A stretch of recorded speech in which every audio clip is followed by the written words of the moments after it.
This is the Whiskey and Chokes podcast with Jack and Andy. Yeah, now I feel like I have to do Pat's voice, and I can't. Only Pat could do I know. So normally, you guys know, normally Pat does the intro. So we're kind of cut off guard there because we realized we still have to do the intro, but Pat's not here. Oh, yeah. So maybe he might show up in a little bit. So Mr. Andy is returned from Austin, from the Lone Star State. Yes. So, and you're actually fresh back from a wedding in Vegas, too. Yeah, that's my first real wedding that I've actually been to. Oh, really? Yeah, I've only been to receptions, and this one went through rehearsal dinner and wedding itself. Weddings get emotional. Did the groom cry? Everybody cried. I What? cried. Everybody cried. Why? It was just in the room and just seeing how beautiful everything is, and at the wedding itself, the bride was crying. Okay. During the vows, she couldn't hold it together, not even a little bit. I thought for sure you were going to say one of the two, the bride or the groom, had an STD, and everybody knew except for the other side. Like all the groom's friends knew he had something, and the bride was going to get it that night.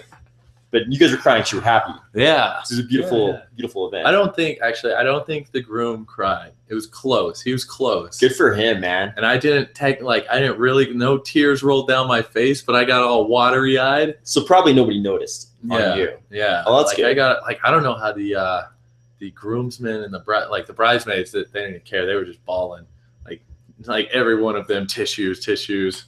Oh my God. Yeah, that was my first wedding, and I didn't realize how just everybody's crying all the time. So were the bridesmaids like fish in a barrel?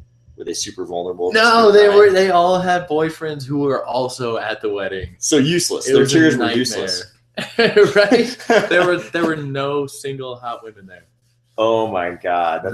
That's terrible. One. That's the worst wedding ever. No, it was cool because my favorite thing was just at the reception, get the food, drink a lot, and then take the oldest lady to the dance floor. Just 100 years old, both knees replaced, and just start grinding on. Just grind away until she breaks a hip. Yeah, that's my favorite thing to do with weddings, for sure. Find grandmas on both sides. Hopefully there's a great grandma that's still alive, and just roll her out to the dance floor. Just grind super hard right on her. I did it. She was dancing a little bit with what her legs would let her do. This wasn't metaphorical. This actually happened. Her legs had both been replaced. And then I just went over and I put my tie in her hand, and then she was dancing with my tie in her hand. Just grinding on her. Just grinding. So there looked like there was distance between your upper bodies, space, but it was the V. It was enough space that I didn't actually touch her hips because I didn't want to kill her or anything. That would have been bad. It would have been a way worse wedding. But it was fun. It was a good time. Very, very nice. Yeah, very nice. Vegas. So do you think if you actually made contact, if you made contact, do you think her reaction would have been I feel your bulge there and I approve? Or would it have been more I'm going to remain silent, but we both know what's going on here?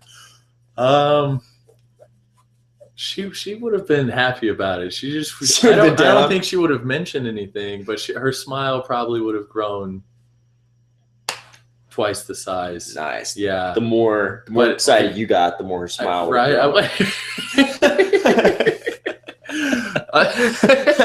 But I couldn't she was so fragile, couldn't really get too close. Okay, not like the young chicks. Yeah, I didn't even want to swing dance with her at all. She's just too old. Being very careful. But it was very fun. It was fun. Yeah, that's good. That's good. Okay, so today is it's almost not even a Whiskey and Chokes podcast. It should really be a Tequila and Chokes podcast. Oh, that's true. Because we made a little trip to the store before we started this, and we got some interesting items. So I kind of posed a question to Andy. We got the Herradura Añejo tequila in this beautiful box. Here, I'll bring it up close so you guys can see it. Look at that. Oh my God, it's beautiful. So we had a box of this, and let's see, we had the Don Julio Añejo. Yeah, show them the box right down there, baby. It's a little more of a conservative box, but anyways, so one of these, I owed Andy a favor. So one of these was for him to take home, and one was for us to drink on the podcast. And he chose the Don Julio, which was interesting. I thought he'd go for the more colorful box, the Herradura Añejo, but he's already drank this one. Yeah, the thought process behind it, I don't know which is better because I haven't had the Don Julio. So, I'd go with what I don't know, but it looks good. It's adventurous. Yeah. Adventurous. Yeah, exactly. Cool. So for those of you who do not drink tequila, so we've got tequila in various states of age. So you've got tequila right out of the still, which looks whitish. Should I try and describe it? Yeah, Please do. You've taught me a few times. Please do. Go for it. Go for it. Go for it. So straight out of the distillery, it's the silver, and they just call it silver, right? Or is it? They call it either silver or blanco. Okay, yeah, and that's like not aged at all. And then there's a little bit like it's a lighter brown, right? Usually, I don't know. Does it depend on? Yeah, kind of like kind of a straw color. Yeah, and that's the reposado, and that's what is that at a year or less than a year aged?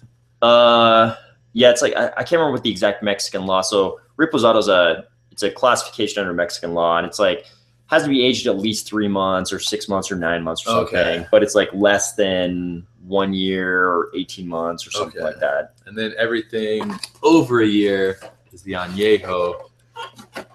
And I don't know if is it a year or 18 months? Because this says 18 months on it as far as just the Don Julio aged.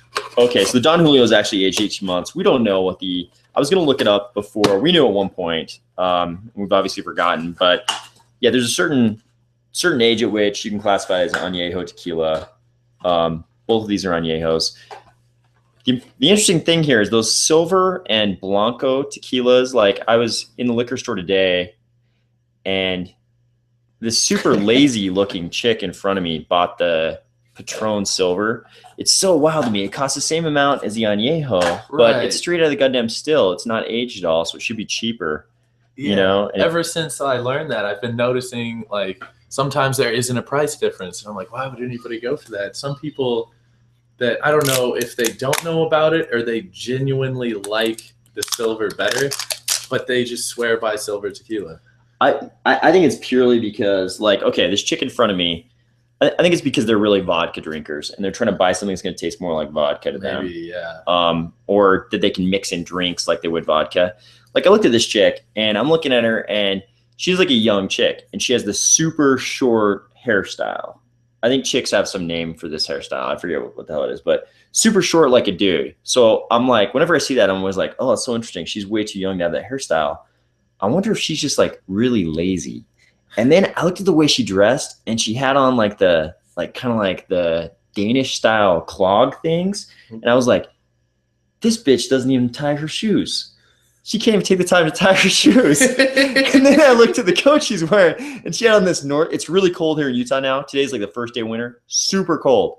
So she had on this goddamn coat that went down. It was a North Face coat that went all the way to her ankles. Yeah. And I was like, this lazy bitch might not even have clothes on underneath. She probably doesn't even have pants. Yeah, she's got her hair short. She had a nose ring, North Face coat, the clogs. I don't even know if she had socks on. She's just like threw that on and went down to get her booze. So are you saying that that's the type of people that buy silver when it's the same price? I am. I think she's lazy and she doesn't want to have to identify tequila that actually tastes good. So she's buying that, and I guarantee she's throwing it into skinny girl margarita mix from the grocery store because that's the kind of shit she probably drinks. But, no offense. If any of you have wives or girlfriends that dress exactly like that, I'm not saying they're bitches. I was just using that as a generic term. So anyways, let's try some of this. All right. Okay, so we're going to try some of this Herradura Añejo. Andy's going to take that Don Julio home. Yeah, sorry. I wish I could give a review, but I don't know what the rules are. Oh, it's delicious. I had it just the other night in a bar. It's delicious. I would hate for that to bust in the check baggage. Okay, so we're drinking out of these not because we're pretentious snobs. It's because we don't have any normal tumbler type glasses. They're all in the dishwasher. So we're just gonna sip out of these little wine type glasses.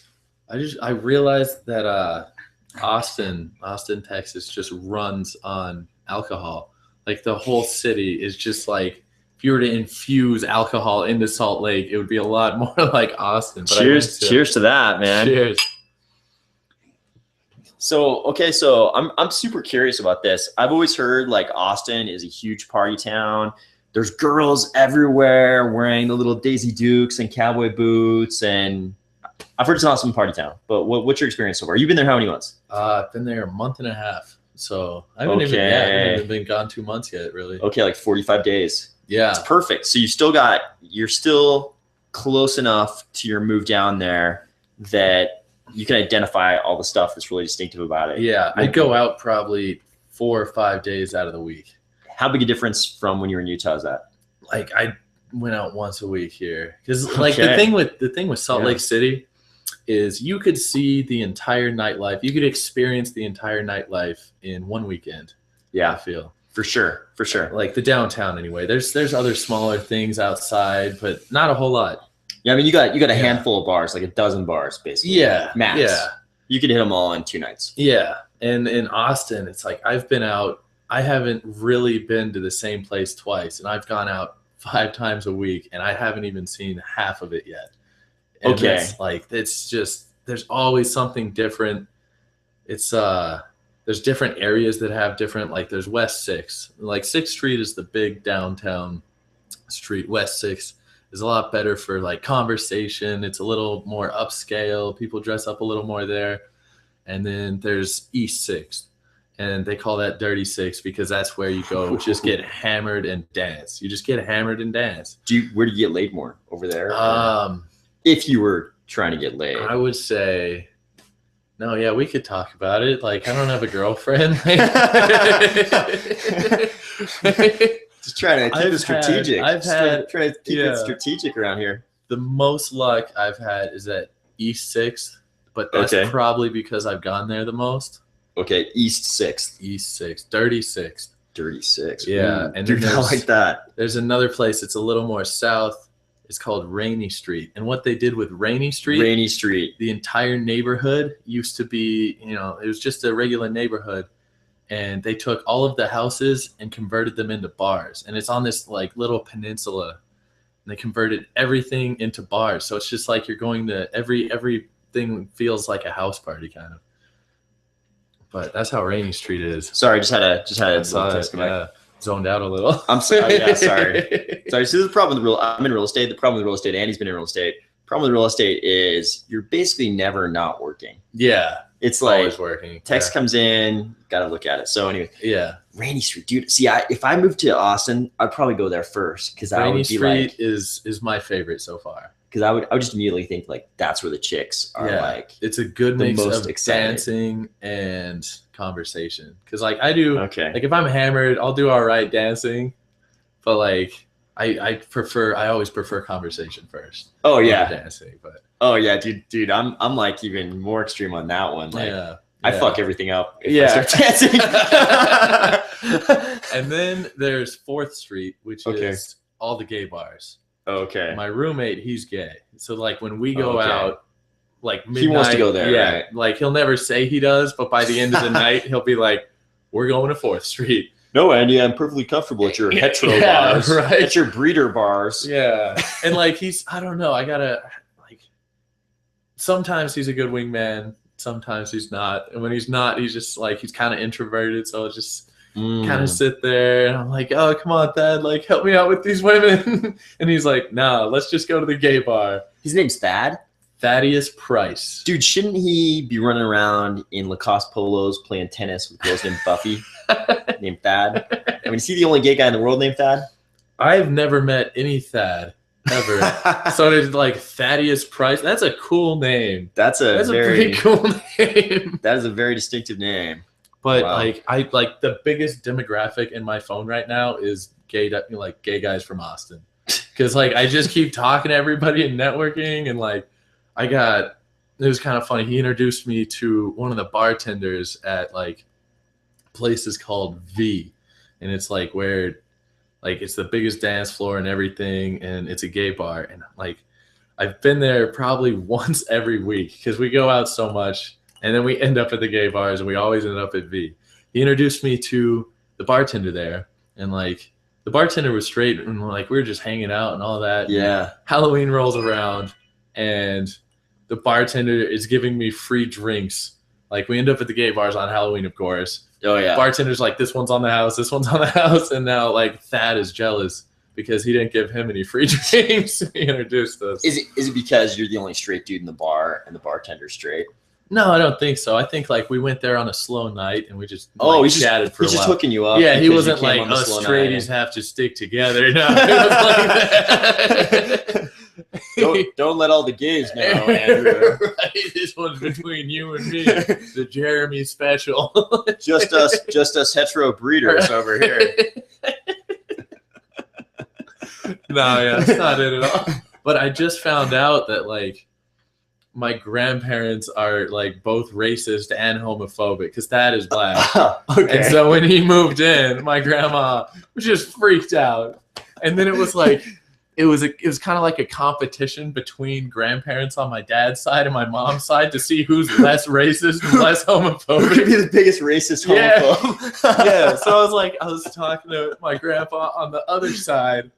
And I like after I found out that like my grandparents on one side were, had their opinions. This is incredible. And I called the one on the other side and I told him, I'm like, yeah, I just found out that my grandparents are kind of racist. And he like is playing it off as if he's not. And like he's playing it off as if he's not homophobic either. And he's like, yeah, that's pretty crazy. Like, oh, he sounds like a cool guy. And then by the end of the conversation, my grandpa told me, he's like, just don't let him get too gay. And I was like, what?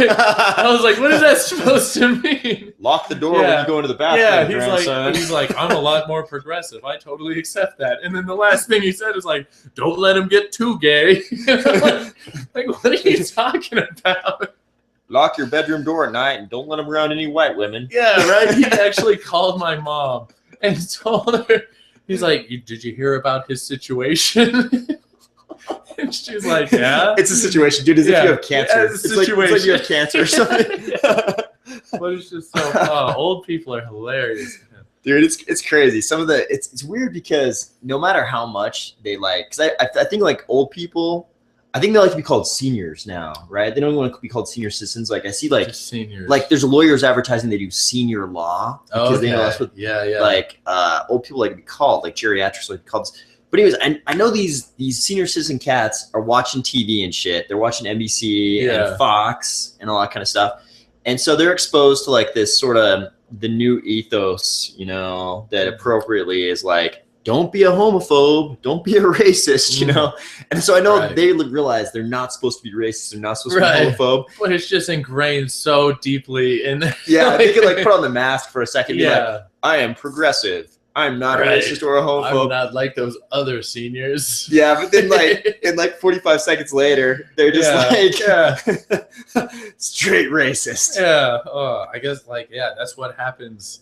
Like in my grandpa's mind, just gay guys rape their roommates. That's like what happens in his mind. And so he's like, don't let him get too gay. Andy, who's how much do you weigh right now, Andy? What do you walk around at? I'm at like 200 now. Andy is a 200-pound advanced division medalist. And grandpa's worried that the poor roommate. How much does your roommate weigh? How big is he? He's a little smaller than me. He's probably he probably weighs the same, but he's a little chubbier, less athletic. Yeah. Okay. So basically, grandpa's afraid the non-athletic gay roommate is gonna rape Andy. Kick my door in and just go to town, just have his way with me. Dude, they gain superpowers. Right? When they become lustful, they gain superpowers. I'm sure that's what Andy's grandpa thinks. Yeah. That's what the grandpa thinks. It's so funny. They're lusty gay superpowers. But yeah, that's 4th Street to sum it all up. Oh, okay. To sum up, those are the areas. Yeah. But it's fun. Austin. Okay, so what's your typical Austin girl hookup? Well, so I have one other buddy I told you about who he was an attorney, went to law school with him. He moved down to Austin. He's like, dude, it's so crazy. The girls around here, he moved in the summer, I think. And he's like, dude, the girls, they all wear these these little shorts, these little like Levi shorts, and they're wearing the cowboy boots, and they have the nicest legs ever. And he's like, asses look perfect, their legs look perfect. Yeah. You move there a little more towards fall. Like, what is the average target in the bar? What is she dressing like? What is she into? Well, I'm kind of like, what are these girls like? I'm kind of missing like yoga pants, because I haven't seen a whole lot of yoga pants there, given it's been girls in Salt Lake wear them a lot. Yeah. When I just came through on my layover to get to Vegas, I saw yoga pants everywhere, and I was like, I missed this.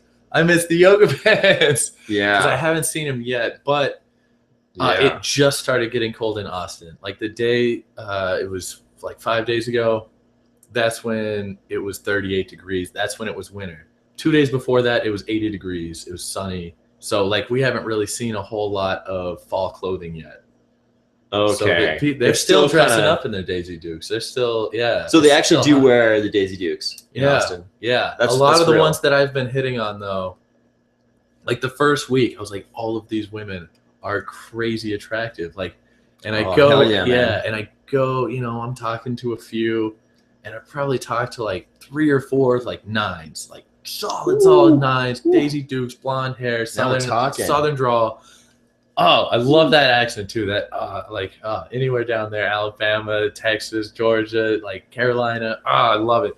But all of them were married. All the like 4 for 4 were married, like rings on their fingers. I keep forgetting to check for that. Like, you said that before you went down there. You said you always forget to look at their rings. Yeah, and that was the first week. I was like, I can't believe I'm talking to these really attractive women, and then you realize they're like loving it, being flirtatious, and then you realize it's all for naught. Like they just wasted 3 minutes of my prime time. Yeah, because I'm like, hey, could I snag your number? I'm taking off. And then they're like, actually, I'm married. And they show me the ring. And I'm like, I always play it off. I'm like, look, I'm not trying to fuck you. I just don't know anybody in the city. Like, we should hang out. Yeah. You should introduce me to some of your friends. And then they'll give me their number. Then I feel like an asshole because, of course, I'm trying to fuck them. So I just delete their number. So I'm just like, I just feel bad. I'm like, they're married. It's just a way for you to make a graceful exit. Right? Yeah, exactly. That makes sense. Because I didn't want to be like, oh, actually, I'm married. And it's like, actually, okay, bye. Like, just stumble away and try and find another. Let me put your number in my phone so I can be friends. Yeah, right. Like, you forget you didn't actually take your phone out of your pocket. You're just typing in the air. Yeah, it's crazy. And like girls do that too. Girls will give you their number if they meet a guy at a bar. Oh, you're kidding. Oh, you just want to be friends? Okay, here's my number. It's like, do they not know? Did nobody tell them? Awesome. Oh. Man, it's awesome. Okay, but I have a story. Okay, let's hear the story. I did like when I got down there, I did download Tinder. I got it. Okay, you told me you downloaded Tinder.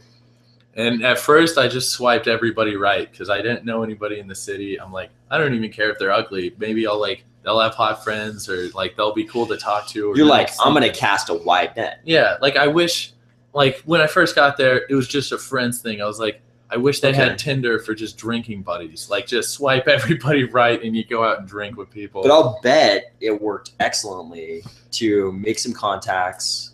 Yeah. So you have people to go out with. Yeah, like I kind of realized that I don't like doing that because I met up with this like kind of gross girl, and then she wasn't fun to talk to either. How much did she weigh? What are we talking about? No, she wasn't like fat or anything. It's just her face was all blah. I don't know how to describe her face, but it was blah.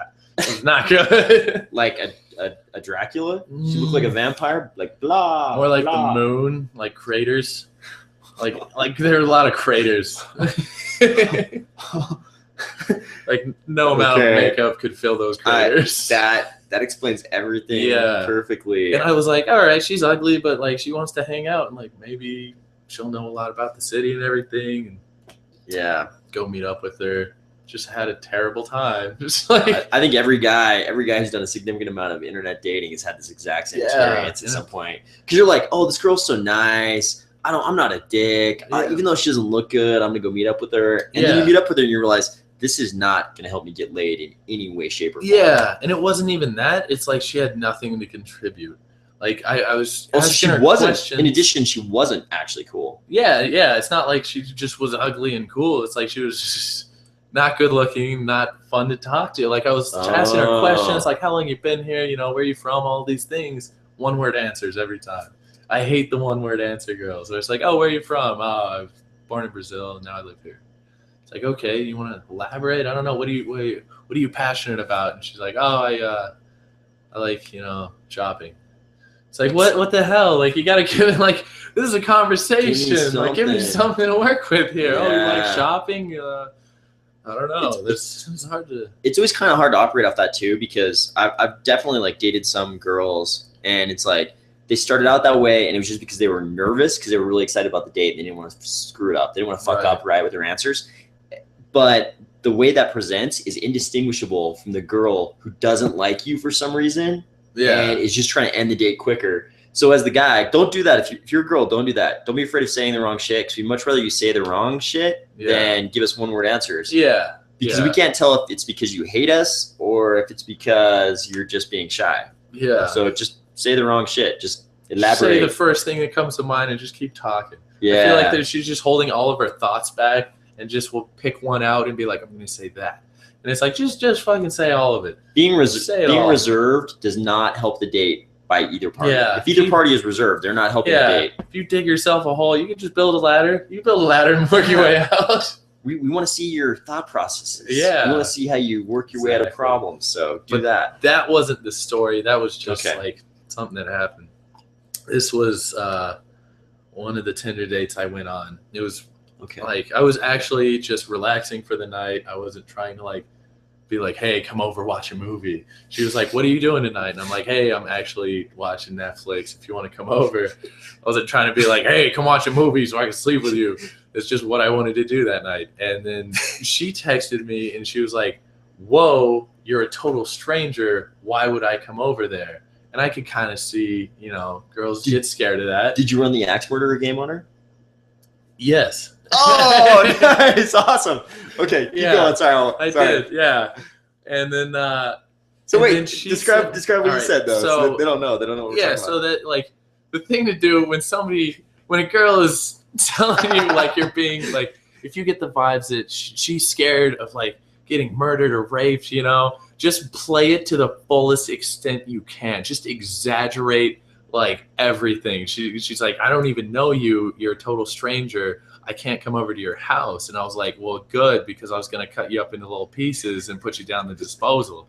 And then like, nobody who would actually do that would say that. And they kind of catch on to that. I don't know why it works, but it works. It totally works. What's the psychology behind that? It's exactly what you described. They know that if you would say that to them, you're not the guy who's going to do it to them. Right. So that's what I did. And then her next text was her address. And she's like, come over. I'm watching a movie. And I was like, why does that work?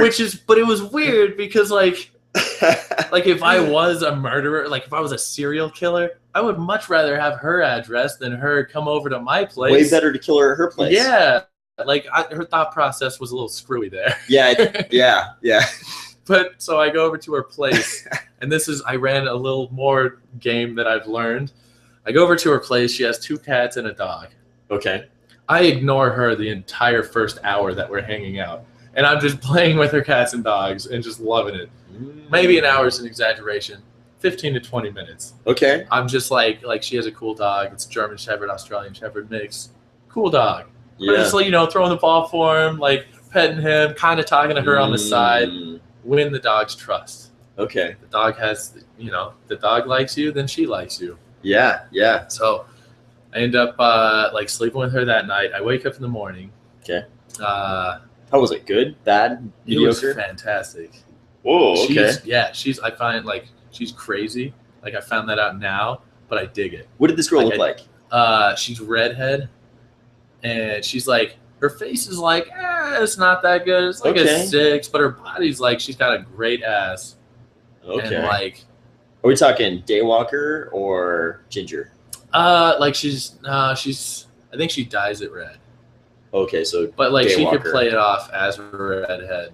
Okay. Like, I wouldn't know the difference. Daywalker. Yeah, let's go with daywalker. Okay.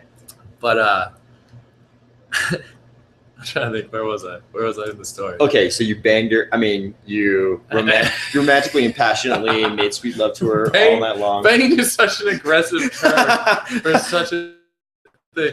But like, Right that night though, I banged her. Yeah. Okay. That was Okay, how so it went. you spent the night with her. Yeah.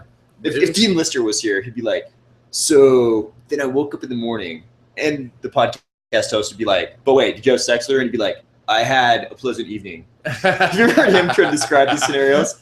He refuses to say that he banged some shit. Oh, So he tries to be a gentleman, and just like, you banged her, just say it. Come on, man. Yeah. Just I want to hear you say it. You banged.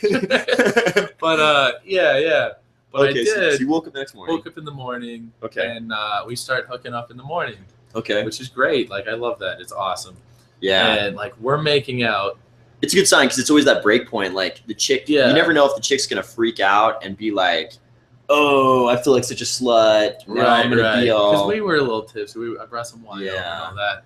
But like we're making out. Like, like my mouth is connected to her mouth when something licked my penis. Yeah. And so I was like, "Whoa, what just licked my penis?" And I push her off, and the German Shepherd's there just slurping on my cock. And that freaked me out. God. That freaked. I pushed him off. She didn't see what happened, and I looked like in shock. So she's like, "Why'd you push my dog?" Yeah, she didn't even see that. I like kicked him off. I like kicked him off. She's just still looking at me. I look like I'm in shock, and she's like, "What's wrong?" And I just went full honesty with it. I was like, "Your dog licked my penis." Your dog just blew me. Yeah. And she was like, "Oh yeah, that happens." And I'm like, "This is a pretty young dog. Like, how often does this happen?" And you're like, "Should I wear a condom when I come over from now on? Because I don't know where the dog's mouth's been. Like, do I need to have the dog get an STD check?" Yeah, but that was my first ever threesome. It was with a dog. See, this is what happens when you move to Austin, man. You end up in interspecies threesomes. Yeah, but here's the weirdest thing about it is like that dog had brown eyes. I was with my ex for 2 years. I couldn't tell you her eye color, but that dog was just staring at me, and I'll never forget its fucking face. It had brown fucking eyes, and that's what like it's just seared in my memory. You never know when a small event like that could totally change your life. Like this could be the start of your bestiality phase. My dog fucking future. Dude, maybe you'll start like it'll happen slowly. Like you'll be on Tinder and you'll like notice like there'll be this hot chick, but you'll notice she has like a fucking standard sized French poodle in the background. And you'll be like, okay, I know which direction I'm gonna swipe her. And then you go over to her place, you'll be like, yeah, so hey, I'm just gonna take your dog for a walk real quick, like, and then next thing you know, you're in the bushes with a standard sized French poodle, dude. It keeps going. This story. Oh my god. Okay, keep going. Keep going. All right. We were with some friends a couple days later. We had a game night. We ended up playing Cards Against Humanity. I tell them all this story. Okay. And then I invite her over. I'm like, should I call her over? And they're like, do it. So I invite her over. And everybody already knows. And then we're playing Cards Against Humanity. We made a rule: if you discard a card, everybody in the circle gets to ask you a question that you have to answer honestly. Okay. And she's up first. I discard a card, and I'm like, hey, I need a new card. Ask me anything. And she turns to me, and she says, have you ever been in a threesome? And everybody just hits the ground. And I turn to her, and I was like, well, kind of. Like, I counted. And she's like, well, was it with a guy or a girl? And I'm like, well, it was kind of with a dog. And she didn't realize that I was referring to when her dog licked my cock. So she thought that I fucked a dog. And, like, she started to leave. Like, she had her jacket on, and I was like, no. Like, this was with you, like, a couple days ago. So in her mind, she's thinking, wait, at this point, does she know that her dog blew you? Yeah. So in her mind, she's like, he said my dog blew him involuntarily, but maybe he wanted it. She was like, yeah, that's not what he's talking about. He fucked a dog in some other scenario in some point in his life. So she's probably worried about her dog's virginity now. Maybe. Because that must have been it. My dog's already blown him. He's been with another dog. She's like, he's trying to get with my dog. Yeah. The weirdest part, she didn't leave right away. It was like after a few minutes, and then she's like, I think I'm going to leave now. And I'm like, wait, what do you think happened? And she's like, you fucked a dog. I'm like, no. It was when your dog licked my penis. It's so funny. The grounds for dismissal are you fucked a dog. Right? That's when it's like, oh, okay, I'm done with it. We're just like, hey, even if I did fuck a dog, the STDs don't carry over. Like, who do you know? Who do you know who has dog AIDS? I've never heard of anybody give anybody dog AIDS. So you shouldn't really care that I fucked a dog. Is there a way to pause this? Could I pee? Yeah, dude. Or are you gonna keep them busy? No. I can never. I'll tell them what I think's gonna happen to you on this little bestiality track you're on. All right. So basically, I think what Andy's trying to tell us in a very subtle manner is that he's probably going to end up in a barn in Oregon, and some big stallion, and I do mean a horse, is going to be up in some kind of contraption with, like pulleys. There's probably going to be pulleys and, belts holding him back and stuff like that. But, I think we all know what happened last time some guys tried that. The one horse just ended up going to town on the guy and it killed him. So, this will have to be our little secret, all of us watching this podcast and on the podcast. Like, one day if you see any obituaries, Utah man in some barn outside of Austin, Texas, some big old Clydesdale has done some kind of horrible work on him. We'll know where this started. So anyways, don't know what to say about this. But let's talk about the Herradura Añejo a little bit. So what we're trying to convince you of is that you shouldn't buy the silver tequila and the blanco tequila. The stuff comes straight out of the still, and even worse than that is the whiskey tequila. So, I heard like most of that. Okay, so what's really bad is we may have planted the seed in Andy's mind, and one day if he does end up in some barn outside of Austin, maybe it's my fault for planting that seed in his mind. So don't do that, Andy. Don't let a horse bang you one day. But back to tequila. So if you're gonna drink tequila, I know a lot of people are drinking more scotch these days because a lot of young dudes are hipsters. They've been watching too much Mad Men and stuff like that. I love scotch. I've always loved scotch. So I'm happy that guys are drinking more scotch. But if you do like scotch, that's just another excuse for you to drink aged tequila, like a nice reposado, or even better, a nice añejo. It tastes so much better than that silver and blanco swill these lazy girls in clogs buy at the liquor store. Just give this a try. Next time you go buy tequila, it costs a little bit more. Instead of like $25, you're going to spend $55, but you're probably going to drink a lot less of it and be a lot more happy than if you're just throwing it in margaritas or whatever it is. So anyways, yeah. That's our piece on bestiality and tequila. Not at the same time. What else is new in your life? Well, I'm super excited because SLGC is having a big party for Sakuraba versus Henzo. All right.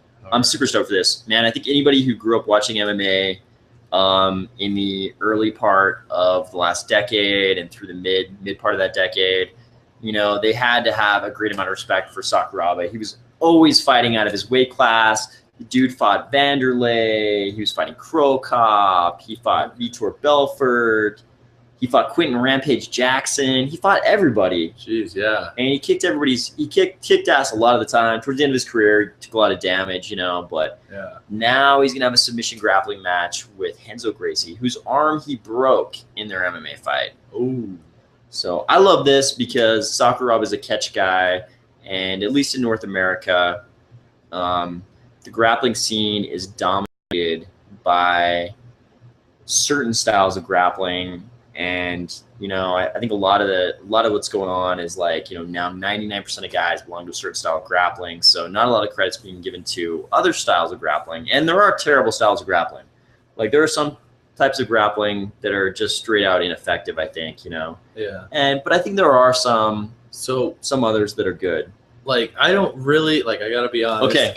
I hit me with it. Just, roll. I don't really follow it that well. Okay. I don't follow it that closely. So what will it mean? Like, what will the outcome of this mean? For the world of grappling? I don't think it'll really mean anything, but I think matches like this one and obviously the Lister Barnett match, we got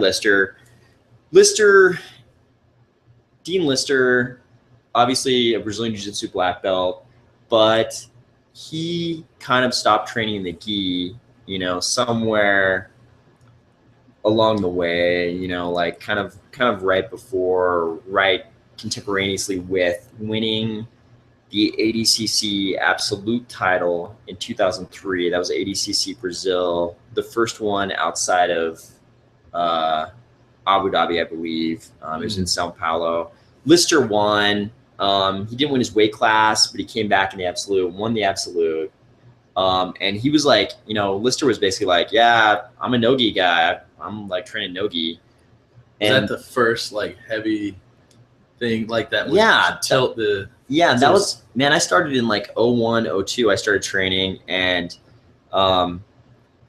he was like the first, that was right before that happened. And when he won in 03, I was like, man, I love no-gi. I don't really have any personal desire to train in the gi. This is me in 01, 02. I was like, I love no-gi. Yeah. It's awesome. I don't really want to train in the gi. And Dean Lister, he just won the ADCC Absolute, like, you know, the most prestigious thing you can win in grappling. It is. It's the most prestigious title in all of grappling. He won it, and he's saying he's just going to train no-gi. So I was like, man, I don't think I need to do jacketed grappling if you can win the most prestigious title. Right. Just doing unjacketed grappling. Yeah. So then we had, fast forward, you know, 11 years, and we have Lister and Barnett. So it's really two no-gi. I mean, I know Lister jumps in the gi occasionally. There's pictures of him in the gi, you know. But he's really a no-gi guy. And then we got Josh Barnett, super no-gi guy, you know, totally associated with catch. Eric Paulson gave him a Brazilian Jiu-Jitsu black belt, I believe, so that he could compete in the Mundial as a black belt. You know, you have to be a black belt to compete in that division. So Paulson just gave him a black belt, you know, or I think one of the Machados had to sign off on it or something like that. But he's really a no-gi guy. So people acted shocked when Barnett tapped Lister. I love them both, but, you know, Barnett is obviously a lot bigger than Dean. We went to a seminar here in Salt Lake with Dean Lister like 2 weeks after that happened, or a week after that happened. And Dean, you know, the dude's a complete gentleman. He didn't say anything about the match except for there was something bothering him. Like he said something was sore or something, and he like made some very minor remark about it being attributable to having grappled with a great white shark 2 weeks ago or something. Yeah. But I mean, that's what Josh Barnett is. The dude is huge. Yeah. You know? So I mean, I don't think that match.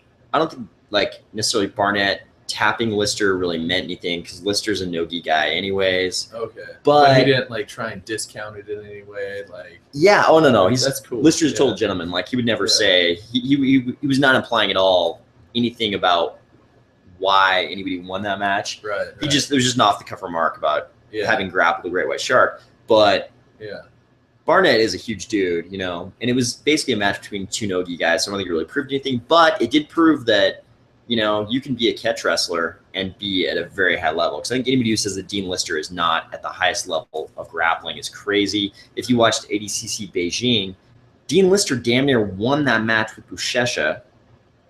He was pretty tired because he had some pretty tough draws, you know, in the absolute division. But he damn near won that match with Buchecha. He lost it just barely right at the end, and Buchecha went on to be in the final with Cyborg. And I think it, you know, if things had been slightly different, you know, of course, I think Dean Lister could have easily won the match with Buchecha, and he could have won that match with Cyborg too, and been the ADCC absolute champion again 10 years later. So I think it's easy to say that Dean is at the very highest levels of sport, you know, and for a catch guy like Josh to go in, even with the size advantage, to do so well and display such a high level of grappling against Dean shows that you can be, you know, a catch wrestler and be at the very highest levels too. If Sakuraba beats Henzo, it's going to make a very big statement. I think the Hoyler Eddie Bravo match, that made a huge statement because obviously Eddie has not been in the gi, you know, also for over 10 years. You know, Eddie tapped Hoyler in the same ADCC where Dean won the absolute 2003 in Sao Paulo.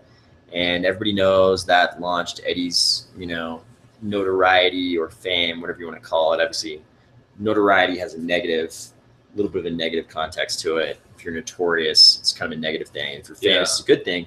And in the eyes of some, you know, Eddie is one or the other. you know. But I think that match was huge when Eddie once again did so well against Spoiler. That opened a lot of people's eyes. Yeah. I think the Barnett-Lister match, you know, a lot of people noticed that. And if Sakuraba beats Henzo, like, I love Henzo. Henzo's one of my favorite grapplers, favorite fighters of all time. I love him.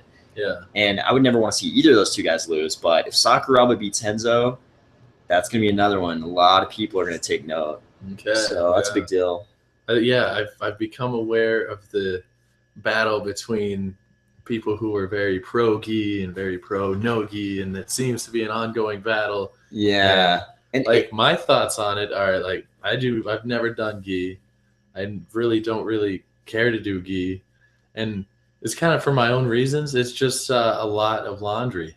Yeah. I just wouldn't want to do that much laundry. I love going to the gym. Like, it sounds like a joke, but that's really why I don't do it. Like, I want to show up to the gym in flip-flops and shorts and roll.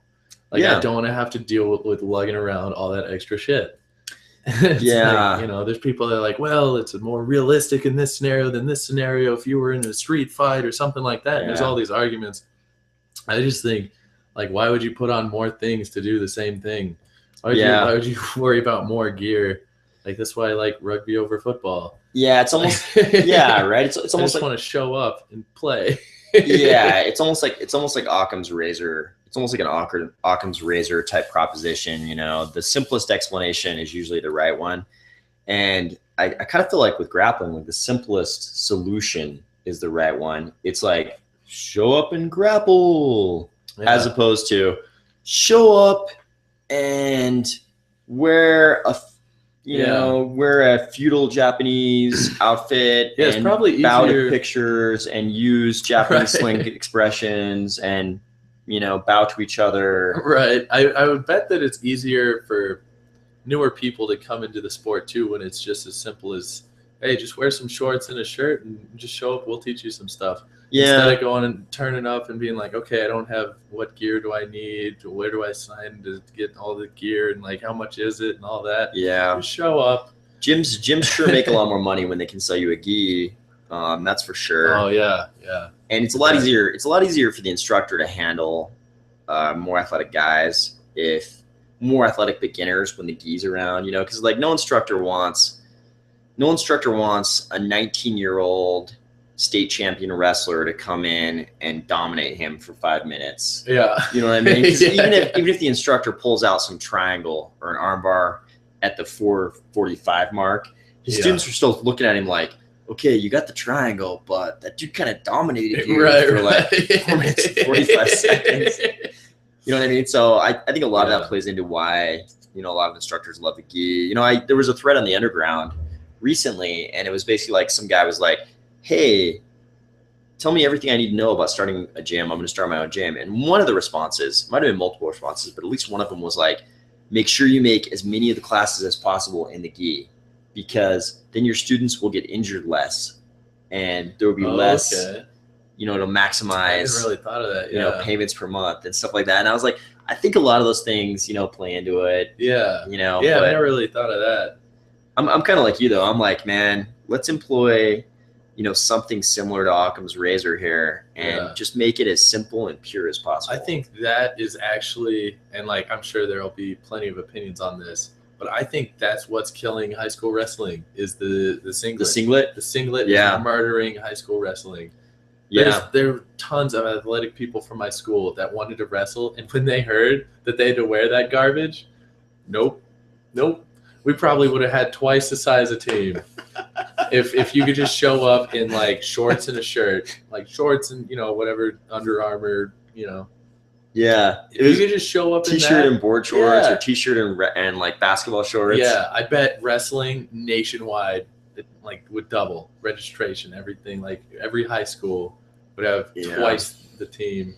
I think that's what would happen, but that's like, I'm sure there might be a lot of comments on this later, like, oh, this bullshit is because of this. The singlet is integral to wrestling. But imagine a high school, like, just imagine back when you were in high school. You know, it's all about, like, it's not all about being popular, but it's definitely image is a much bigger thing. Yeah, in high school. Exactly. And so when you show your friends that you have to wear this, like, spandex overalls. Like, it's not gonna be. Check it out.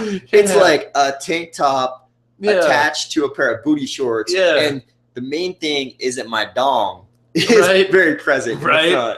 Do I go left or do I go right with it? My parents are here. They could just see it hanging out. I mean, yeah, when you're 15 through 18 years old, like, you know, there's a lot of weird changes going on in your life and your body. And the last thing, you know, a lot of kids want is for every girl to see his dong. Right. Whether it's a good dong or a bad dong. Yeah. It's like, you know, you're not so huge keen. or tiny. Either way, when you're in high school, you're like, I don't want this to be seen in front of a lot of people yet.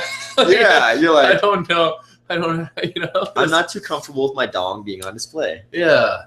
I think that's my opinion on why high school wrestling has less and less people every year. You know, that was a big part of that when the IOC voted to get rid of wrestling. Yeah. That was one of the big things that came up. You know, a lot of people were like, okay, we need to change wrestling to make it more exciting for the fans. Yeah. And one of the first things that came up was, okay, let's ditch the singlet and wear something more like because that's MMA. where it'll start. It'll start in high school. That'll make it, you know, because that was close. That was close when they were going to get rid of wrestling. We almost lost wrestling internationally. And now that there's less and less people doing it, it's like, how are we going to keep that going?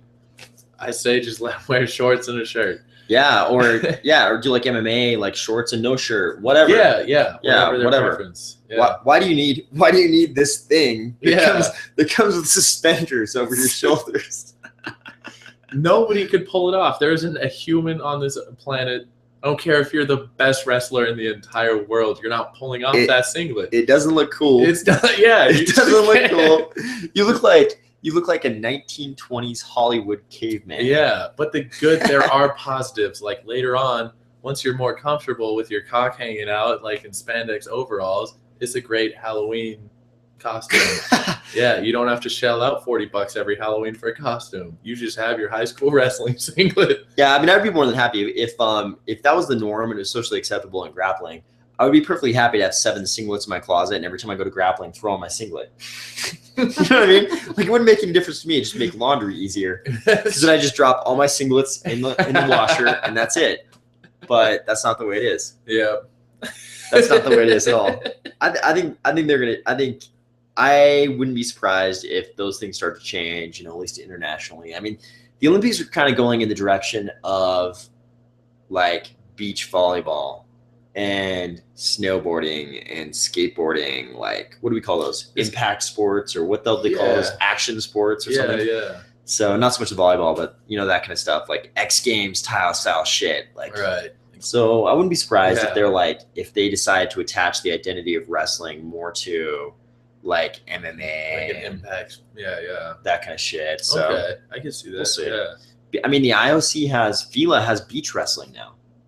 People Really? realize this. Okay, if you go on the FILA is the Federation International League of America. No, it's like loot something, and loot is like wrestling, right? So it's like the French acronym for wrestling. So the IOC is, you know, French Swiss. Okay. Yeah, it's like so. But anyways, if you go on their website, they list the styles of wrestling that are recognized by FILA, which is the IOC wrestling organization. So they include Sambo. Okay. They include freestyle, Greco, and goddamn beach wrestling. Beach wrestling is wrestling with just takedowns in sand. Okay, that's cool that it's just takedowns, because I can't imagine if I was like, my face was smashed up against, you know, the sand and I was just inhaling sand. Oh, that'd be a nightmare. Horrible. It'd be like the eye abrasion Olympics. Yeah. I wonder how that changes the takedown, like when there's more give under you instead of like this mat that has a lot of traction. I've watched it before. It doesn't change it too much. Really? Yeah, it doesn't change things too much. Check that out. I've never seen that. It's actually kind of interesting. And they have like a FILA, USA Wrestling, I believe, has actually put on beach wrestling competitions here in the US. Like, I think there were some. Really? Yeah, there were some like in, God, I can't remember where, but I think they might have had a lot by now. But I remember a couple years ago I saw one that was like in Myrtle Beach or Georgia or someplace like that. And they were having beach wrestling. But, you know, I mean, I think all the Olympics are kind of going a little bit in that direction. So I would be surprised if wrestling, you know, same thing kind of happens. It's more beach wrestling and guys aren't wearing singlets anymore. Yeah. So, okay, so you've been training a little bit down in Austin, man. Let's talk about your training at your gym in Austin. Not a whole lot, actually. Oh, okay. Less than I'd like to. When you first went down there, you're training a little bit. Yeah, I think I went to plug your gym. Plug the gym down there. They changed the name. I'm trying to think. They changed it like right when I got there. I think it's called now Gravity. Yeah. Okay. I think it's called Gravity. It's a good name for a grappling gym. Yeah, I could be wrong, but I'm pretty sure it's Gravity. And they do a lot more than grappling. They do full MMA training, all that. So a lot of people are in there, you know, to get inside the cage. Doing Muay Thai and shit like that. There's a lot of kickbox, a lot of Muay Thai stuff. Okay. But, you know, Monday, Wednesday, and Sunday they have no-gi. And Sunday they have the open mat, just like you guys have the open mat. Okay. And it was cool. I went on Wednesday. I guess Monday they go over the technique, and then Wednesday they just drill it and drill it and drill it. I showed up on a Wednesday looking like an idiot. I didn't know any of the techniques, but you know, I picked it up kind of quick. Oh, okay. And what kind of stuff were they teaching down there? It was more MMA based grappling. Okay. So it was. I mean, it was still no-gi, but it was. I could just tell by the way that I was rolling with everybody else there that they're there for MMA. There weren't really a whole lot of like. I don't think on Wednesday there was anybody there that wasn't training full MMA. That was just doing no-gi jiu-jitsu. They were all MMA guys. They were all MMA guys. But then when I went to the open mat on Sunday, there were some like I think they were just pure like no-gi jiu-jitsu guys, and there were some brown belts there. I think there were a few black belts. Like they were good. I showed up like super hungover, and I was just like, "Oh, you told me about this." Yeah, I was just like, "I gotta kill this hangover. I'm gonna go grapple."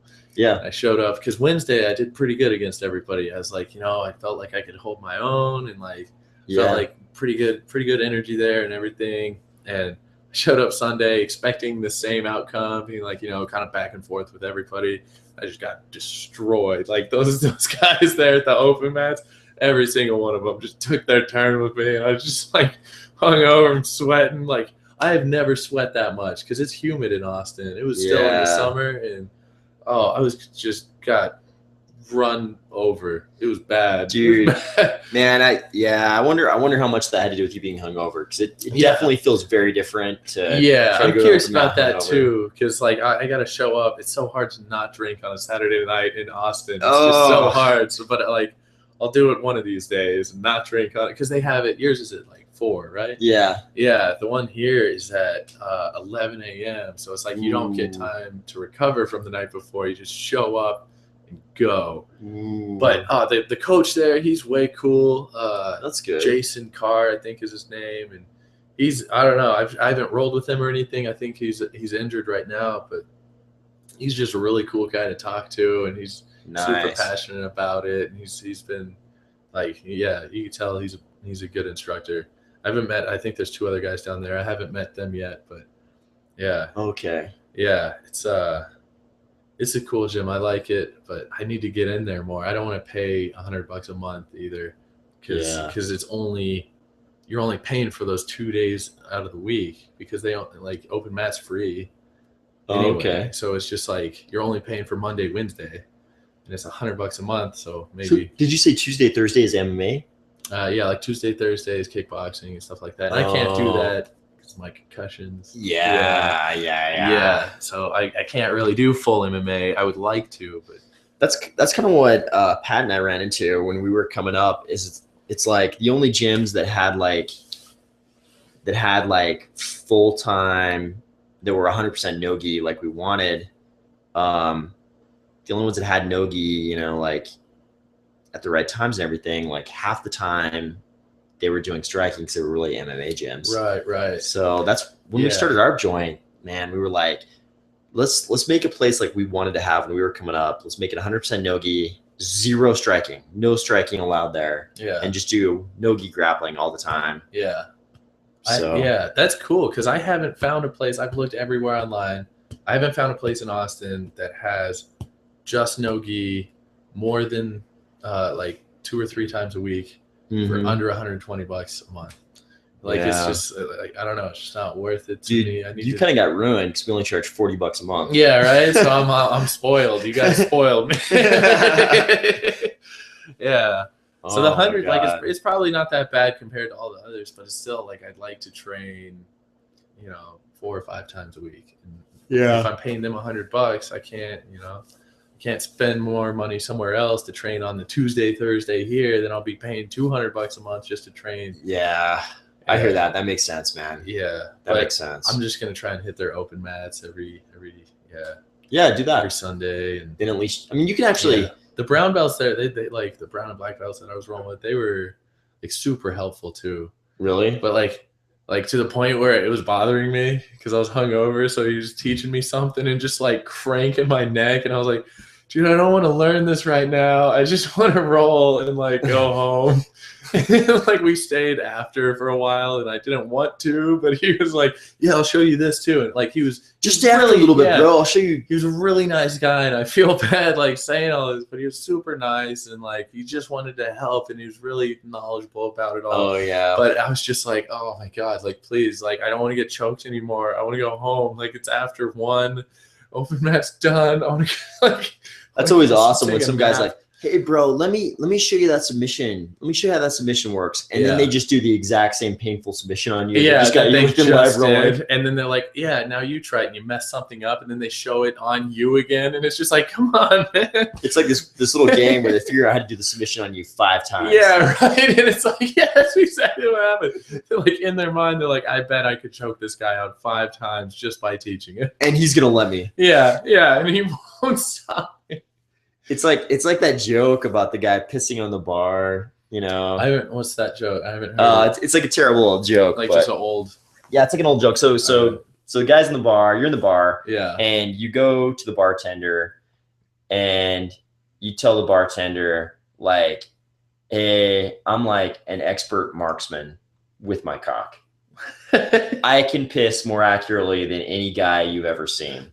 And the bartender's like, "Shut the fuck up," And you're like, "No, I'm the most accurate pisser in the world. Like I can piss more accurately than any dude you've ever seen." Literally ranked top number 1. Yeah, I know you don't realize that this exists, but I'm a super marksman with my cock. So the bartender's like, "Fuck you," and you're like, "No, I'll bet you $100 you can stick a shot glass over on the other end of the bar, and I can stand here on the bar and piss perfectly into that shot glass. Not a single drop will fall anywhere else in your bar."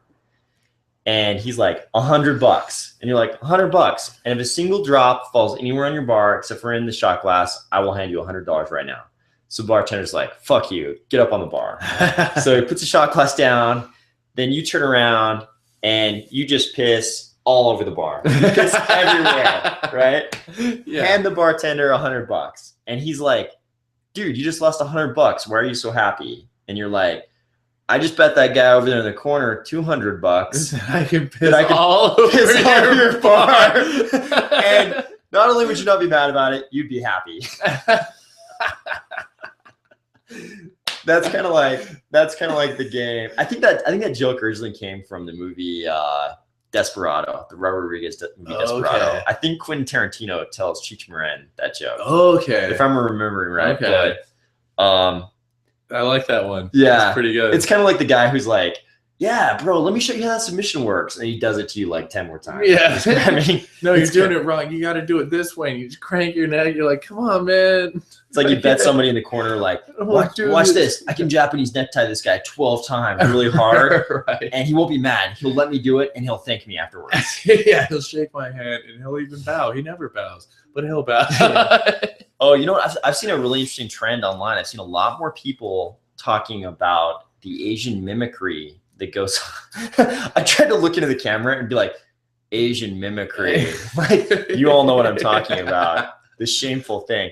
But so I always thought it was really funny that when I started grappling, there was no Asian mimicry going on in grappling gyms that I saw, at least. Right. It seemed like that was like very much against what people were trying to do in grappling, in submission grappling.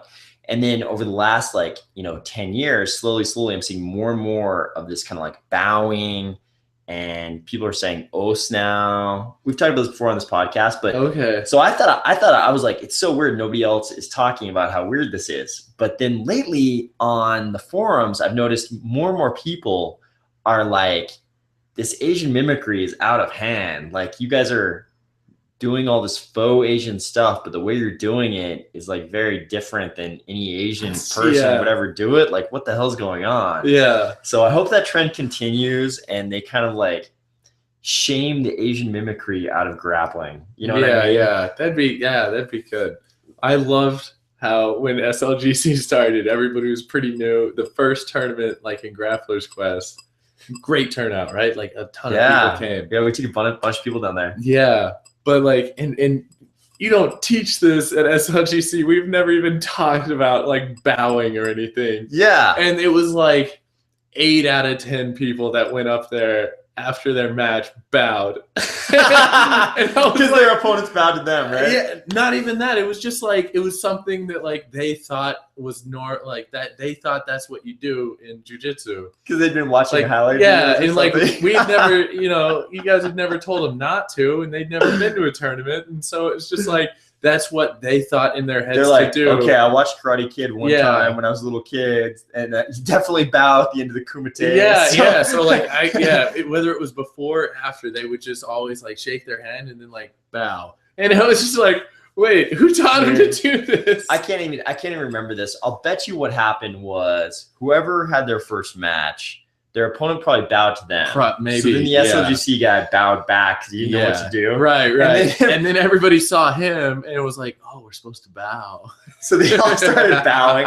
See how easy this Asian mimicry shit can take over? Yeah. Like, we're talking about, I didn't even know this happened. To prevent it, you have to teach the new guys, like, no bowing. Because I didn't know, like, I've heard a lot about it too. Like, I don't know, like, when I went into the gym, I didn't know if I was doing anything disrespectful by not bowing. Like every time there was a water break, everybody would get off the mats. Were they bowing out? No, but everybody got off the mats and only the coach stayed on the mat. But it was just like, oh, so you didn't know, like, am I supposed to go off the mat? Right. I was sitting on the mat for a while, just super tired. And I was like, oh shit, like I need to get off the mat. But it was just coincidence. Like everybody happened to actually be getting water. It wasn't like... Yeah, and all of their water was off of the mat. And so, like, I freaked out at first. I went and asked somebody, I'm like, could you let me know if I'm messing up? Like, if I'm being disrespectful or something? Like, do I leave the mat here? And they're like, no, man. No, it's pretty chill. And I'm like, relax. Okay, yeah. And I was like, oh, okay. See, and that's how it seemed like when I started grappling. Every grappling gym was like that. They were like, in 01, 02... Man, I think if anybody, at least in the gyms I visited, if anybody was around there trying to bow and shit like that, or like say os or any other Japanese slang, people would have looked at them funny. And like we've had a lot of Japanese guys who were foreign exchange students at the University of Utah. Okay. In our club over the years, and I think they would have laughed their asses off, like internally at least, if anybody had ever tried to bow to them. At grappling practice, it's like I get such a kick out of that. You got a room full of non-Asians, all of them doing Asian shit, but in a weird way that's not really similar. It's not even really copying. It's just like somebody brought up the way, like, because in like certain movies in the 80s, like the Karate Kid, how they look into the eyes of the person they're bowing at. So like, I guess Americans do this a lot in martial arts. Whenever they're bowing, they like look into the eyes of the person they're bowing at, which is really weird. So somebody pointed this out. They're like, man, that's like really weird and creepy, and nobody in Asia does that. But all these American martial artists think they need to look deeply into the eyes. I just picture the foot this way guy, Danny, what's his name? The guy from Eastbound and Down. Oh, yeah, Danny McBride. Yeah. Whenever anybody does all the bowing shit and the O's thing to me, I just start imagining Danny McBride with the big, Camaro cut in back. And like that's all I think about whenever anybody bows to me. When non-Asians start bowing to me and saying O's and shit, I just Danny McBride. I just imagine Danny McBride, dude. That's funny.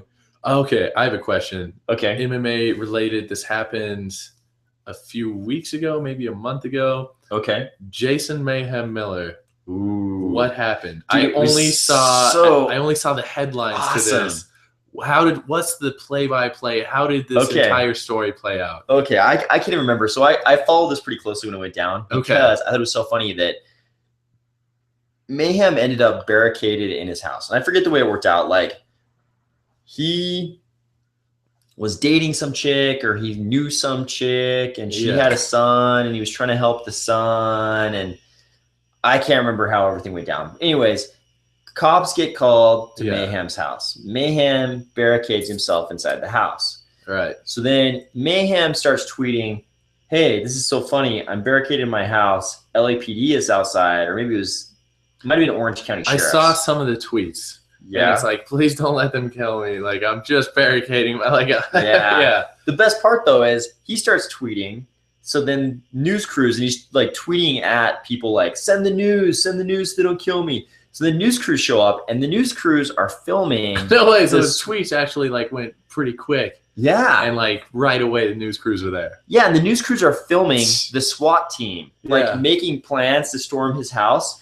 And Mayhem is watching the fucking tweets. No way. Yeah, he's watching the fucking tweets, and he's like, I'm sure he was sitting there, and he's like, okay, So they're coming in that door, that window. I've got 9 SWAT officers. Yeah. You know, so many of them have Remington pump action. Right. We got a couple guys with ARs. I see this many snipers setting up. Right. It's like, Jeez. dude, I mean, it was so crazy because he's like watching all their preparations and everything because everybody's tweeting back and forth. You know, like the news is tweeting. Yeah. People are And tweeting he's at tweeting Mayhem. back, and then Mayhem's tweeting. I mean, he might as well have been like, hey, could you take a little video, go up next to the head SWAT officer, take a little video so I can hear the audio and then tweet it back to me. Yeah. So how did it turn out? You know, I don't know. I was so intrigued up until that point. And then, tweeting phenomenon. yeah, just by the inner tweeting, I was Yeah. like, I know this is going to be a huge letdown, whatever happens, because he's just going to surrender or something. Right, right. So I quit following it because I knew it was going to be a Okay. letdown. So what happened to start it? Because like he was like that was the guy, that was my favorite fighter just because Yeah. of his charisma and all of that, his walkouts, everything. I loved how entertaining he made the sport. Yeah. But like, did he mess up? Was it Yeah. something he did that like? So Mayhem, when he was at the height of his fame, so Mayhem was really had kind of a cult following during the MySpace days. Before everybody migrated over to Facebook, Okay. Mayhem had this really popular MySpace page. And he was like, oh, I've got all these people following me on MySpace. I'm going to start a cult. So, Like a cult, like an actual, like yeah, oh shit. kind of joking, but kind of Right, not. So he's right. like, who wants to join my cult, motherfuckers? And so all these people are like, I want to join your cult, you know? Yeah. And so he started assigning numbers. So the first guy was Mayhem Monkey #1. And then it got up into like the thousands. Really? Yeah, I mean, you kind of got to choose your number. So guys kind of Okay. jumped ahead and they're like, I want to be Mayhem Monkey 999. Right, right, right. But Yeah. there were a lot of fucking Mayhem Monkeys, guys who had numbers. Yeah. I mean, still to this day, there are guys like whenever things about Mayhem come up, Yeah. dudes will be like, I'm Mayhem Monkey 323. Oh, And shit like that. So yeah. there are all these guys. And then he kind of like, and of course, Fight Club, the movie was still kind of, you know, like in everybody's mind when this all Right. came up. So at one point he started like trying to kind of assign homework to the Mayhem Monkeys. And if you've seen Fight Club, you know that's how all the shit starts going down. They start assigning. Is his name Homework. like? Did he come before Fight Club? Like, is Mayhem the No. nickname because of Fight Club, or no?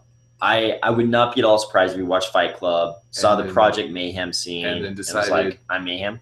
But I know he was Mayhem boys. He was boys with Rampage, and Rampage was Rampage, and he was Mayhem. Oh, okay. So it could be that Rampage had that nickname, and he was like, "That's a cool fucking nickname." they would be fun to grab a drink with. oh Like yeah. if they were both hanging out, like, hey. They're both fucking crazy. Like Rampage had that breakdown, where he, Right, like, I heard about that. in his car. Yeah. He was like, that was like complete break with reality on a police chase, and somehow he recovered from that. But Yeah. Mayhem. So after his like huge fame, like no, I don't think he really realized he was completely crazy like he is. Right. But after that, he was doing fine, and then he lost some really high profile fights in the UFC. I think the GSP fight, Mayhem and GSP. If Mayhem Miller had won that GSP fight, I think it's possible he would still be in the UFC and he'd be as famous How close as was it? GSP.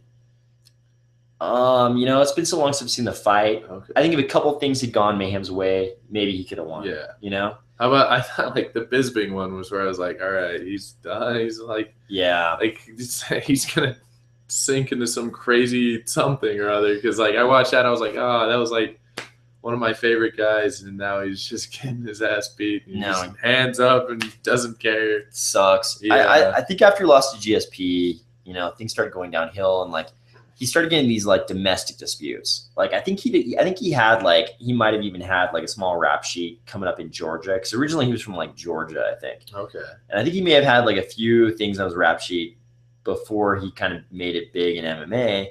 And then he made it big in MMA, and it seemed like he was okay. And then he was always in Hawaii, right? So he's dating a chick in Hawaii, and there was a domestic dispute. Yeah. Like he caught her. I might be just making this up, but my recollection is he caught her banging some other dude or something.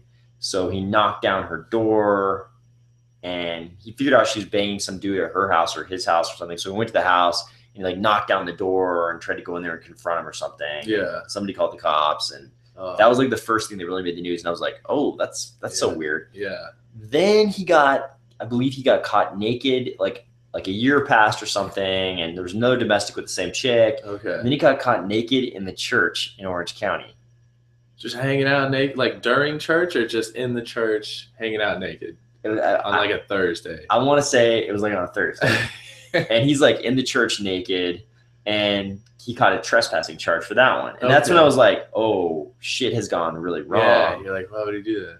Like Matthew McConaughey can get away with playing the bongos naked in his front yard, you know, in the Hollywood Hills in his like, you know, $5 million house or whatever. Yeah. But if you're Mayhem Miller, you can't really be naked in the church by yourself. Yeah. So it's like a string of string of shit going wrong. How far apart were these incidences up until this one too? Like, was it like a year in? Yeah, it seems like she would pop up like once a year and get arrested.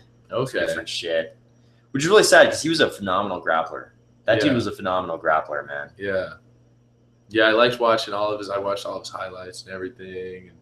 And that's like he was probably because I don't really get too into it, and like I feel bad saying that, but like I really don't. I really don't follow it that closely, you know. And like I love watching it when I'm with people who love watching it. Yeah, but I'll never go out of my way usually when I'm by myself. But like with Mayhem, I did. I went out of my way to look up his videos and watch his highlights, and like I've probably only done that with like two or three fighters. And so to see him like just I didn't know about all that other stuff like in the past. And there's UFC tonight. So we're podcasting tonight on the night of Verdum and Mark Hunt. Is that one in Austin, Texas? Nope, it's in Mexico City. Okay. Yeah, which one was that was November 4th, right? Or there's one in November in Austin. Oh, cool. Yeah. I think I don't even recognize their faces, but like going up in the elevator with the sports guy from Fox, I was like, oh, he's with, I think it was one of the fighters. Oh. I have such terrible facial recognition. Like if I saw him and I saw him there, I still wouldn't recognize him. Oh, damn. I don't know who it was, but it was somebody for sure. It was a somebody. Some UFC fighter. Yeah. God, you know, I'm kind of the same way now. I used to be UFC fanatic. You want some more tequila? You okay? No. If I have any more, I won't be able to drive. But I do have to go to the bathroom again. Okay, go for it. Go for it. All right. So I used to be kind of a UFC fanatic when the UFC still involved grappling. But now it seems like grappling, they've sort of changed the rules. They've changed the contours of MMA so much that they made it impossible to be a grappler in MMA to a large extent. So I kind of like, man, I don't get excited unless it's a really big fight. Like tonight, one of my students asked me if I was watching the fight, and man, I hadn't even really considered watching the fight because I'm like, man, Verdum is an unbelievable grappler, but you know, that whole fight between him and Hunt's a kickboxer, obviously. That could all take place on the feed, and you know, it's just not worth me, you know, buying the damn card. I'm way more into grappling now. Like Metamoris next weekend, I'm for sure gonna watch. For sure, I'm gonna watch that. Like EBI, when that goes down, I'm like always trying to find out the results. I'm reading play-by-plays, all that kind of stuff. Metamoris, you know, we're gonna have a big party. We're gonna roast a pig, huge barbecue for SLGC at one of the members' houses. But UFC anymore, I just can't just can't get excited for it. You know, if some grappler came along and he was taking everybody out with grappling, like, you know, I'd love that. If it was like Paul Sass, if Paul Sass, you know, could become like a title holder, I would probably watch all of his title defenses. But I just can't get super excited about grappling or about MMA now because there's so little grappling in it. So we'll see, Andy. You got to get out of here at some point. What time we got right now? It's 5:45. 5:45 p.m. What time are you guys going out to dinner? It's at reservations are 7:30. Okay. So I got some time. Okay.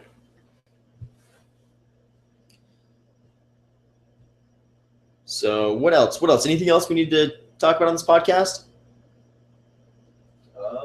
I'm trying to think. Is there anything else exciting going on in grappling? Yeah, what's new in the grappling world? So we've been a couple people, myself included, from SLGC, downloaded Riley Bodycomb's new digital downloads, No Kurtka volumes 1 and 2. Okay. Highly recommend that shit, man. So the Kurtka is the jacket. It's like the gi top that they wear in Sambo. They call it a Kurtka. So in Sambo, no gis, no Kurtka. Okay. But man, if you want a really good leg lock game, especially one that's sort of top game focused, download that stuff. Like basically, Riley now is just going to the tripod ankle lock and the position he calls the top rock. 10th Planet guys call it the honey hole. Some guys call it the 411 position. But he's doing all that shit. Okay. I've been doing that lately in the gym a lot. Yeah. Super successful. Yeah, nice. At least in the gym, man. The everybody at this play, I couldn't hit any Japanese neckties because they all did the same thing, like that you started doing right at the end, like that I forget what it's called, like in bottom of half when you the G roll position. Yeah, they all do that. Really? And so I couldn't hit a single Japanese necktie on anybody because they're all doing the G roll. And I was like, shit. No, I'm so close, but I can't quite get there. And all that. But yeah. Were they actually rolling through and doing the roll, or just arching out like that? Just arching it, yeah. So I couldn't get past their knee. They're just like I don't know. I couldn't quite slide past it. It was just it's cool though because they do a ton of stuff they do there. I haven't not one thing is really crossed over.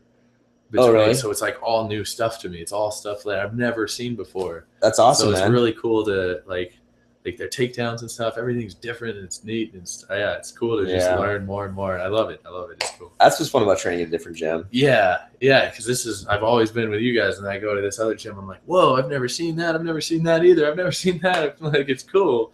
And then I get to take that back, like when I come visit, even though it was Friday, Saturday, so I didn't do any grappling this weekend either. When you come back and visit, and we just talk about grappling. Yeah, maybe I could just be like the whiskey side of the Whiskey and Jokes podcast by the next time. We've got Pat. He's been in hunting season the last 2 months. Part of the reason we haven't had a podcast since August was because I knew if we had a podcast, it would basically become the hunting and hunting podcast. Like the guys, I really wanted to have Chris Morostica on the podcast. Yeah, he'd be a really fun podcast guest. He would. But I knew if we had Chris and Pat at any point in between, say, late July and like mid-November, basically. Yeah. Like it's gonna be hunting and hunting. Like no matter what, they're gonna turn it into hunting and hunting. It's true, yeah. And hunting is like a fine, gentlemanly pursuit. Very complex and interesting, but I think a lot of you listen to this podcast because you're into grappling, right? That's definitely, we try to disseminate it to people who are into grappling. So I don't think you guys want to sit through like fucking 3 hours of hunting talk. Right. I have to tell you about this place in Austin though. Okay.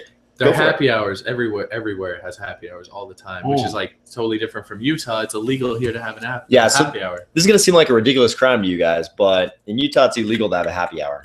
Yeah, there's no happy hours in Utah. We're not allowed happy hours. So if you've lived in Utah your whole life and then you go somewhere else, you discover that happy hours are awesome. Yeah. It's a good thing. Everywhere. There's this one, I went there on a Friday. It's called Bat Bar, and it's just like, it's cool, like regular bar. Okay. I don't know, not anything crazy special about it. But their happy hours, there was a bunch of people there, and they're like $5 mixed drinks. I'm like, okay, like a Jack and Coke, $5. Yeah. And I get I'm like, all right, check your Coke. They're like, yeah, $5. Give them $5. And They bring out a pitcher of Jack and Coke. It was $5 for a pitcher of Jack and Coke. What? Yeah. Are you serious? Yeah. How drunk did you get? Really drunk. Like really like pretty freaking drunk, because it's not like one shot of Jack and the rest is Coke. It's like it was a good mixed drink, and it's like, and it wasn't like a 7 beer pitcher, you know. It wouldn't fill up 7 whole beers. Yeah. But it was Like a smaller pitcher. it was kind of like, you know, in like a German beer house, you get those. It was like a liter, Like a large stein, a really large stein. Yeah. Oh, nice. But okay. it came in like pitcher shape and all that. But you still get like a liter of Jack and Coke for $5, and 2 of those, and like done. God, why can't we have that here? I mean, Right? how different would this town be if we had that kind of drinking scene? I don't know. It'd be wild, right? Like Yeah. if they just opened up the liquor licenses and like there's a few things that they'd have to do, and then this would, like, Salt Lake would be, because they have everything day life. Like during the day, you could do anything you've ever wanted to do. You do volleyball, skiing, mountain biking, hiking, best like top in the world for almost any outdoor activity. Yeah. But their nightlife is terrible here. Yeah, the If nightlife they- is yeah, terrible in if- Salt Lake, man. If they made the nightlife here like as good as it is in like Austin, this would be the destination of the world. This it was like perfect nightlife, perfect day life. That would be it. Dude, it's so funny. It's so funny you say it like that. Like, the nightlife in Salt Lake is terrible. The only advantage to that is when the nightlife is terrible and you have so many fewer targets to work from, and then you go somewhere else, people are like, people are like, damn, boy, your game is tight. Yeah. You're a goddamn sniper. And you're like, dude, it's because in Salt Lake, there's You one have to. one bar is like happening on a certain night, and you have so many targets there, and those are your only targets you're gonna get. So you have to do a good job. Yeah. You Yeah, 'cause gotta you gotta be focused. You gotta be on the pointy end of the spear. Yeah, because I went there and like I don't even need to run any game from like anything I've learned. You could just go up to people And just be yourself. Yeah. Hey, how are you? And like if you like imagine going to a bar in Salt Lake, going up to a girl and saying hi, like just hi, I'm Andy. How are you doing tonight? Like you would just get such a 0 chance. The girls 0% chance. The girls in Salt Lake in bars are rough. Mm-hmm. They're pretty rough. I don't know. That's always been my impression. A lot of guys come to Salt Lake and they're like, the girls here are phenomenal. And it's like, I hear a lot of people who come visit Salt Lake say that because there's so many like blonde chicks here. So guys who come from places where there aren't as many blonde chicks are like, the girls look phenomenal. But I'm like, okay, but go try to pick them up. Yeah. You know, when you try to pick them up, you know, you get lucky occasionally, or if your game's really tight, you'll do fine. But they're not exactly the most friendly. Like whenever I go to California, it seems like the girls in bars are way more friendly. Okay. You know, everywhere else, I haven't been to Cali at the bars yet. In Virginia, way more friendly. Yeah. That's kind of like a southern thing, though. Yeah. I think that's why Austin's so great, is because it's all people from like Texas, Louisiana, Alabama, Georgia, like the South there. Yeah. Of course, there's Those girls are huge so friendly. ties to like Colorado and Portland and Seattle. In Austin? Like that's where a lot of people come from. And so it's just similar cities, I think. Like Denver, Austin, Portland, Seattle. Yeah. That makes sense to me. Yeah. That makes sense. But yeah, it's just way easier. The like Southern hospitality. I don't know what it is that like how they were raised or whatever it may be. Like the girls there, if you go say hi, they'll say hi back. Like genuinely like want to talk. Yeah. And it's just, it's cool. It's cool because it's good for conversation too. Like even if you don't want to have sex with them, like you can still get a good conversation out of it. Yeah. It seems like Southern girls kind of like guys that aren't from the South too. I heard a Southern girl one time, a Virginia girl one time told me her explanation for this. I won't say it. I'll tell you after the podcast. Okay. I don't know if it's true or not. And it would definitely piss off all the Southern guys. It's not like a cock size thing or anything like that. Yeah. Something about the way Southern guys are raised. Okay. And by who they're raised. Okay. So, what else? So she she had an explanation, but I definitely noticed that like the really Southern girls, like the girls from like Alabama, Mississippi, Louisiana, Georgia, they kind of liked. It seemed like it was really easy to talk to them if you're like a non-Southern guy because you're kind of different, like your accent's different. Yeah, you're like I feel like I don't know what kind of like how this theory would play out, but it's like from Georgia, like, and you're raised in Georgia, it's not likely that you'll leave Georgia a lot. Like you won't leave very often. And so when something foreign comes, like say you're in Utah, you come here from Australia, the girls will love you because you're foreign. You're foreign. It's something new to them. Unbelievably, Andy has a lot of experience with this. That's true. I should have been like, say you're from Germany. I pretended to be from Germany. But yeah, so like people from Utah, they travel around a little bit. They go, like, there's a lot of people that go to Europe and stuff. And so there's not a lot that's foreign within America. But there it's like, if you're raised in the South, you stay in the South a lot of the time. The South is pleasant, man. I understand why people stay down there. It's like a pleasant place. Yeah. And so when somebody comes from somewhere else, like being from Utah is just as foreign to them as being from like Australia, Germany, anywhere like out of country. Yeah, especially Utah, because we have the weird like Mormon thing here. Right, so right. Andy and I are not Mormons, but definitely that even adds another alien element to being a non-Southerner. Yeah. So. All right. That's all. That's I think. Do we have anything else to talk about? I think that's good. God. Okay. Well, maybe we'll sign off. Wishing good luck to Kazushi Sakuraba and also Henzo Gracie. Yeah. I hope there's none of their broken arm because I like both those guys and I wouldn't want either one's arm to get broken. But can I do a plug? Yeah. A comedy plug? Plug away. I don't know. I don't even know what it is on YouTube. I uploaded some videos to YouTube, some comedy videos. Is your name on them? It's Andy Rich. And I think you just type in Andy Rich Open Mic or Andy Rich Wise Guys, and there'll be some videos on there. How's Wise Guys spelled? With a Z or an S? Nope, just with an S. Normal spelling. Yep, normal spelling of Wise Guys. That was my selfless. Dude, actually, Andy's got some really funny comedy. He's got a couple bits that are really funny. So check those out if you like comedy. All right. Thanks for letting me do that. Of course, man. Anything else? That's everything. That was good talk. Yeah, it was good. Yeah. Come to SLGC, $40 a month.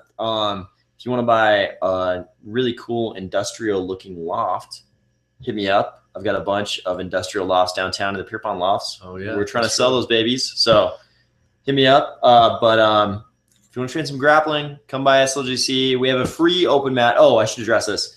So one of our students told me that he has a really good buddy who's really into grappling and trains another school, but he didn't want to come to our Sunday open mat because he felt like he'd be like leeching off the gym.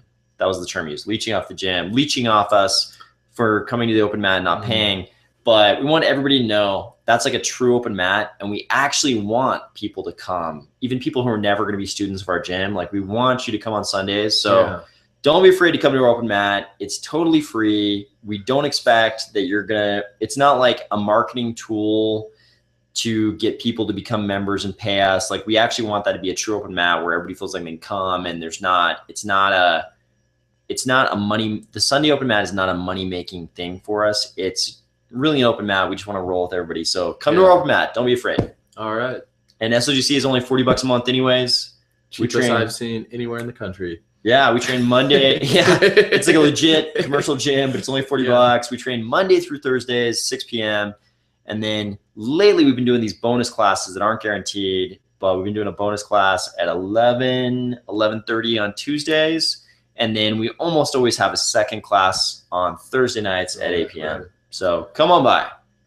I think that's it. Anything else? That's everything. All right. Thanks for listening. We'll see you guys next time. Hopefully it won't be in another 3 months. Yeah.